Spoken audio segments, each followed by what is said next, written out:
പൂട്ടിക്കും. Police station ഞാൻ പൂട്ടിക്കും. അല്ല, ഉത്തമൻ അവിടെ ഇല്ലെങ്കിൽ സ്റ്റേഷൻ താനേ പൂട്ടിക്കോളും. അതിനു മുമ്പ് എന്റെ ഓഫീസ് പൂട്ടല്ലോ മോനെ. രണ്ടാമത്തെ ദിവസമായി നിരാഹാരം. ചാവട്ടെ, ഇവിടെ കിടന്ന് ചാവട്ടെ. പക്ഷെ ഒരു കത്ത് ഞാൻ എഴുതി വെക്കും. എന്റെ മരണത്തിന് പരിപൂർണ ഉത്തരവാദി SI ജയരാജൻ എന്ന കാക്കിക്കുള്ളിലെ കാട്ടാളൻ മാത്രമാകുന്നു എന്ന് മരിച്ചുപോയ സ്വന്തം ഉത്തമൻ. ഓരോ തെളിവുകള് നാളെ കാലത്ത് പത്രത്തിൽ വാർത്ത വരും. അവന്റെ പേരിൽ കേസെടുക്കും. എന്റെ പണി പോയ പോലെ തന്നെ അവന്റെ പണിയും പോകും. എന്നിട്ട് തൊപ്പി തിരിച്ച് തലയിൽ വെക്കാൻ വേണ്ടി അവൻ തേരാപ്പാര അലഞ്ഞു തിരിഞ്ഞ് നട്ടം തിരിയുന്ന എനിക്ക് എന്നെ കണ്ണുകൊണ്ട് കാണണം. നീ ചത്തതിന് ശേഷോ? അതെ, ചത്തതിന് ശേഷം. ഈ താടിയടക്കം കത്തിക്കും ഞാൻ. എനിക്ക് കാണാൻ പറ്റില്ലെങ്കിലും നിങ്ങൾക്ക് കാണാമല്ലോ. ഒരു SI. പിന്നെ പോലീസ് കണ്ടുപിടിച്ച ഇയാളാണല്ലോ. എനിക്കറിയാൻ മേലാണ്ട് ചോദിക്ക. അയാൾ ഈ കാക്കിക്കുപ്പായി ഊരി വെച്ചിട്ട് ചന്തയിലോട്ട് ഇറങ്ങട്ടെ, കാണിച്ചു കൊടുക്കാൻ ഞാൻ.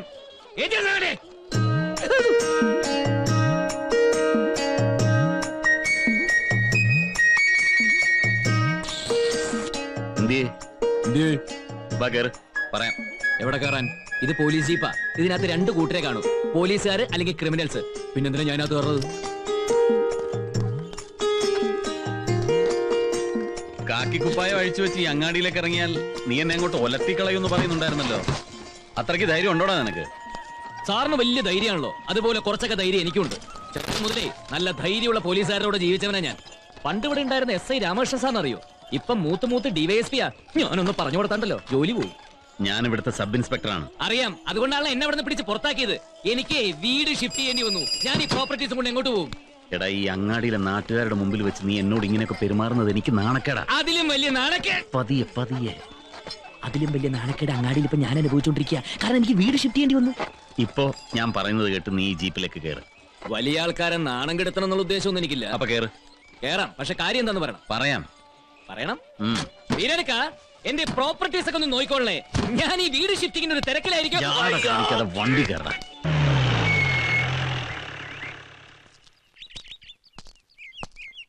ഇങ്ങോട്ട് ഇറങ്ങണം. അങ്ങയുടെ തൃപ്പാദങ്ങൾ ഈ മുറ്റത്തൊന്ന് ചവിട്ടാൻ അടിയൻ എന്തൊക്കെ ഒരുക്കങ്ങളാണാവോ ചെയ്യേണ്ടത്? ഇങ്ങോട്ട് ഇറങ്ങടാ. ഇറങ്ങാൻ വരണം. ദാ അമ്മയുടെ സ്വാമി ഉണ്ണാവൃത തിരുവടികൾ. നിനക്കിതെന്താ ജയ? ഒരാളെ വീട്ടിലേക്ക് വിളിച്ചു കൂട്ടിക്കൊണ്ട് വന്നിട്ട്.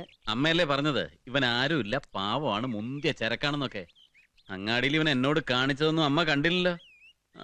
വെച്ചിട്ടുണ്ടടാ നിനക്ക് ഞാൻ. തീർന്നില്ലേ കുഞ്ഞെ നിങ്ങൾ തമ്മിലുള്ള വിരോധം? ഈ നിലയ്ക്ക് പോയാൽ അത് നല്ല രീതിയിൽ തീരുന്ന എനിക്ക് തോന്നണില്ല. എന്താടാ? ഒന്നുമില്ല. തന്റെ മീശ ഇങ്ങനെ മേലേക്ക് നിൽക്കുള്ളൂ? താഴേക്ക് നിൽക്കും. എങ്ങനെയാ അത് കാണട്ടെ? ഇത്രയല്ലേ വേണ്ടു. തന്റെ യൂണിഫോം എന്തേ? ആ കാക്കി കളസവും പോലീസുകാരന്റെ തൂഷും. അത് സ്റ്റേഷനിൽ നിന്ന് പിടിച്ച് പുറത്താക്കിയപ്പോ ഞാൻ അഴിച്ചു വെച്ചു. അകത്തേക്ക് വരണം. വാടാ. സാധാരണ നിലയിൽ താൻ എത്ര ദിവസം വരെ നിരാഹാരം കിടക്കും? എന്നെ ഇന്നേ വരെ അവിടെ നിന്ന് ആരും പിടിച്ച് പുറത്താക്കിയിട്ടില്ല. അതുകൊണ്ട് ഇതുവരെ വേണ്ടി വന്നിട്ടില്ല. അങ്ങനെ വേണ്ടി വന്നാലോ? മരണം വരെ കിടക്കും. അന്നം മുമ്പിൽ വെച്ചിട്ട് ഇമാതിരി വർത്താനം പറയാതെ രണ്ടാളും. അമ്മ വിളമ്പിക്കോ, അവൻ കഴിക്കും. എനിക്ക് വേണ്ട. കൺമുമ്പിലില്ലെങ്കിലും കണ്ടോർമ്മയില്ലെങ്കിലും മനസ്സിലൊരു അമ്മയുണ്ട്. ആ അമ്മയെ പിടിച്ച് സത്യം ചെയ്താൽ ഞാൻ തെറ്റിക്കാറില്ല. എനിക്ക് വേണ്ട. ഉത്തമ പറയുന്നത് അനുസരിക്കുന്നതാണ് നിനക്ക് നല്ലത്. ഇത്രയും കാലം ഞാൻ ജീവിച്ചിരുന്ന സ്ഥലത്ത് നിന്ന് എന്നെ പിടിച്ച് പുറത്താക്കി. എന്റെ കഞ്ഞിയൂടി മുട്ടിച്ചു. നാട്ടുകാരുടെ മുമ്പിൽ എന്നെ നാണം കെടുത്തി. എന്നിട്ടും വേണ്ടാത്ത ചോറ് എന്നെ കൊണ്ട് തല്ലി അനുസരിപ്പിച്ച് കഴിപ്പിക്കാനാണെങ്കിലേ അത് കൊലച്ചോറാ. എനിക്ക് വേണ്ട. വിളിച്ചപ്പോ വന്നത് എന്റെ മര്യാദ. മനസ്സ് വേദനിപ്പിക്കാതെ പറഞ്ഞയക്കേണ്ടതേ നിങ്ങളുടെ മര്യാദയാ. മോനെ,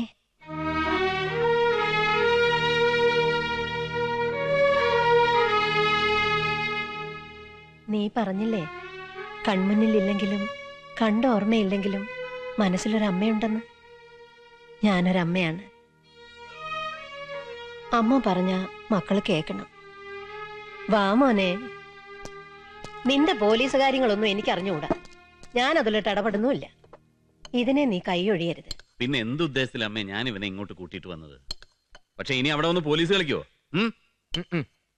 നല്ല കുട്ടിയായിട്ട് ഇവൻ അവിടെ നിന്നോളൂ. ഇല്ലേ കണ്ണാ?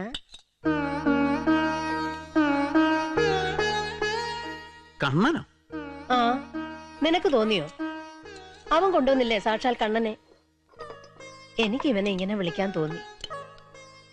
പാവം, പട്ടിണി കിടന്നു. പട്ടിണി ഒരുപാട് കിടന്നിട്ടുണ്ട്. സാധാരണ കുട്ടികള് സ്കൂളിൽ നിന്ന് ഒളിച്ചോടി പോവാന്ന് കേട്ടിട്ടില്ലേ?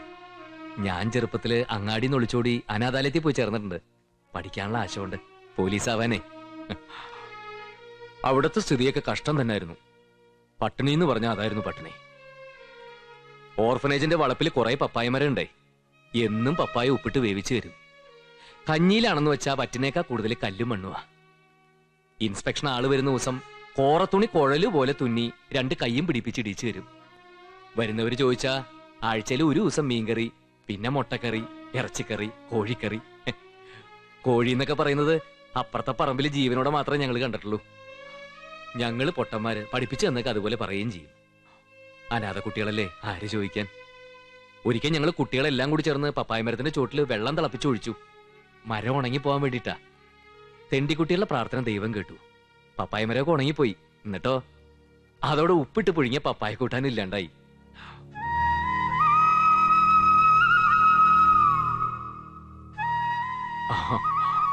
പട്ടിണിയാണെങ്കിൽ പഠിക്കണമെന്നുണ്ടായിരുന്നു. പോലീസായിട്ട് തെണ്ടിക്കുട്ടികളുടെ കഞ്ഞി കട്ട് കുടിക്കുന്നവരെ പിടിക്കാൻ 8-9 ക്ലാസ് വരെ ഒപ്പിച്ചു. പിന്നെ ചൊറി പിടിച്ചു. മേലാകെ ചൊറിയും പുണ്ണും. ഒരിക്കൽ ചെറിയാൻ സാറും ബീരാനിക്കയും കൂടി പരിപ്പോടെയൊക്കെ ആയിട്ട് എന്നെ കാണാൻ വന്നപ്പോ എന്റെ സ്ഥിതി കണ്ട് സഹിക്ക വയ്യാതെ കൂട്ടിക്കൊണ്ടുവന്നു. വിദ്യാഭ്യാസം എന്നുള്ള അഭ്യാസം അതോടെ തീർന്നു. എന്റെ ആരും അല്ലെങ്കിലും ഗൗരിയുടെ അമ്മ എന്നെ ചൂടുവെള്ളത്തിൽ കുളിപ്പിച്ചു. നല്ലോണം ഒരച്ച് തേച്ച്. അന്നെന്റെ ഗൗരിക്ക് ഒരു 8-10 വയസ്സ് കാണും. ഒരിറച്ചി വെന്ത മണാത്ര അന്ന് എനിക്ക്. അവള് പറയും, അമ്മയില്ലാത്ത കുട്ടിക്കാലം ആർക്കും ഉണ്ടാവരുതമ്മേ.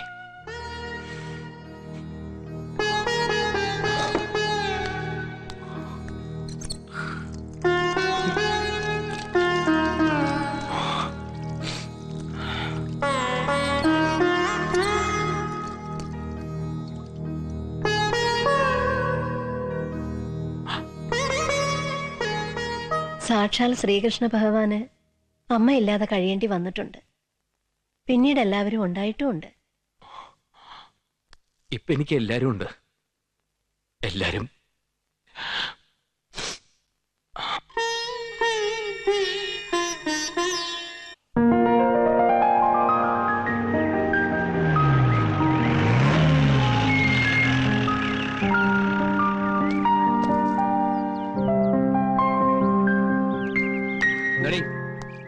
ഇത് കേസ് മറ്റേത് തന്നെ. എന്താ പരാതി എന്ന് വെച്ചാലേ അവിടെ ഒരു കംപ്ലൈന്റ് ബുക്ക് ഉണ്ട്, എഴുതി വെച്ചിട്ട് പോ. SI സ്ഥലത്തില്ല, വെറുതെ ഡിപ്പാർട്ട്മെന്റിന് പണി ഉണ്ടാക്കി വെക്കരുത്. എക്സ്ക്യൂസ് മീ, താൻ ഇവിടുത്തെ ആളാണോ? ഈ കാക്കി ട്രൗസറും ജീപ്പും കൂടി കണ്ടിട്ടേ എനിക്കെന്താ മുനിസിപ്പാലിറ്റി തോട്ടിപ്പണിയാൻ തോന്നുന്നുണ്ടോ നിനക്ക്? ജയരാജ് സ്ഥലത്തില്ലേ? എന്തോ ജയരാജെന്ന് ഗുരുവായൂർ വെച്ച് ചോറ് കൊടുക്കാൻ നേരത്തെ നിന്റെ മടിയിലിട്ട് കൊഞ്ചിച്ച പേരാണല്ലോ. SIനെ കേറി ജയരാജെന്ന് വിളിച്ച ആരാണെന്ന് നിനക്കറിയോ? ആരല്ല എനിക്കെന്ത് നീ അറിയണം. ഞാൻ കുഞ്ഞിരാമ മേനോൻ, SI ജയന്റെ അമ്മാവൻ, പത്മിനിയുടെ ജ്യേഷ്ഠൻ. ഇല്ല, ചുരുക്കി പറയുന്നുള്ളൂ. ചുരുക്കി പറയണ്ട. ഇത് ജയരാജ് സാറിന്റെ അമ്മാവൻ, ഇത് ജയരാജ് സാറിന്റെ മുറപ്പെണ്ണ്. ജയരാജ് സാറ് കല്യാണം കഴിക്കാൻ നമ്മളെ പെൺകുട്ടി. സാധനങ്ങൾ എടുത്ത് കാറിൽ വെക്കടാ. വേണ്ട, എന്റെ കാലെ പിടിക്കണ്ട. കാല് പിടിക്കാനല്ല, ഭരണി എടുത്തു വെക്കാനാ. ഓ, ശുദ്ധനാ. ഇവന്റെ പേരാ? പേരുത്തമൻ. അപ്പൊ ശുദ്ധൻ എന്ന് പറഞ്ഞു. എന്റെ ദൈവമേ, നിഗ്രഹ പരീക്ഷിക്കല്ലേ. സോറി. എടുത്തു വെക്കാൻ സാധനം വെക്കണം.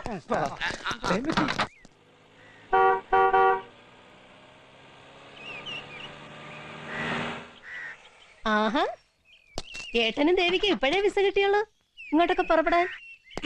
പിടിക്ക് വേഗം പിടിക്കടി. ഓ അതെ, 2 പേരും വെജിറ്റേറിയൻ ആണോ നോൺ വെജിറ്റേറിയൻ ആണോ? രണ്ടും ഞാൻ കരുതിയിട്ടുണ്ട്. ഏട്ടൻ എന്തും കഴിക്കും. ഏട്ടൻ എന്തും കഴിക്കും. ഓക്കെ.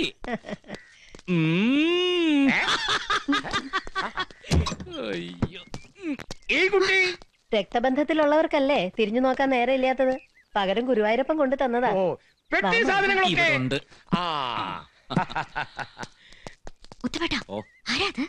ആ ലൗഡ് സ്പീക്കർ സാറിന്റെ അമ്മാവൻ, മറ്റത് ലൗഡ് സ്പീക്കറിന്റെ മകള്, സാറ് കെട്ടാൻ പോണ പെണ്ണ്. വാ, ഇതൊരു കാട്ടുമുക്കാ മോളെ.